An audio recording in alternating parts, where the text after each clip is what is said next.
তুমি কি জানো যে ইসলামে আছে স্ত্রীর যদি স্বামী কোনো কাজে হেল্প করে, যেমন ধরো থালা বাসন ধুয়ে দেয়, কাপড় চোপড় ধুয়ে দেয়, এতে করে স্বামীর আমলনামায় অনেক বেশি সওয়াব লেখা হয় জানো। আর এটা করা অনেকটা সুন্নতের কাজ। ও তাই? তাহলে তো এটা অনেক ভালো অফার, তাই না? তাহলে তো আমি 4টা বিয়ে করবো। তাহলে 4টা বিয়ের বউয়ের কাজ করলে তাহলে আমি বেশি বেশি সওয়াব পাবো, তাই না বলো? আমি তোমাকে বলেছি যে বইয়ের কাজ করলে সওয়াব পাওয়া যায়, তুমি এখানে চারটা বইয়ের কথা বললা কেন? এখানে চারটা বইয়ের কথা উঠলো কেন? আমি তো বলেছি স্ত্রীর কাজ করলে বেশি বেশি সওয়াব পাওয়া যায়। আমি তো বলিনি যে চারটা বিয়ে করলে বেশি বেশি সওয়াব পাওয়া যাবে। তোমার তো মতিগতি ভালো না দেখা যায়। তোমার তো মতিগতি একদমই ভালো লাগতেছে না। কি তোমার কোথাও কোথাও আছে নাকি যে একদম ঠাস করেই তুমি চারটা বিয়ের কথা বলে ফেললা?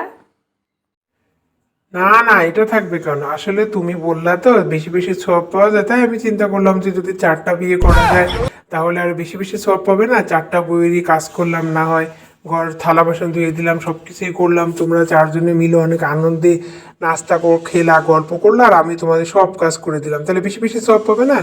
একটা বইয়ের কাজ করলে কতটুকু বা সওয়াব আসবে বলো? তাই 4টা বিয়ে করলে বেশি বেশি সওয়াব আসবে, এর জন্য বললাম যে তাহলে 4টা বিয়ে করো, ভালো হবে না বলো? ও, কি মজা, কি মজা! আমারও চার চারটা মা আসবে। চারটা মা আমাকে অনেক বেশি বেশি ভালোবাসবে। ইয়ে ইয়ে, কি মজা! আমারও চারটা মা হবে, কি মজা! চারটা মায়ের কথা শুনে তুইও লাফাচ্ছিস, তোর বাবাও লাফাচ্ছে। হ্যাঁ, কি ব্যাপার? দাঁড়া, আজকে থেকে তোদের খাওয়া দাওয়া সবই বন্ধ। তোরা বাপ বেটা না খেয়ে থাকলে বুঝবি, ঠিক আছে? চারটা বিয়ে করার কি ঝাল!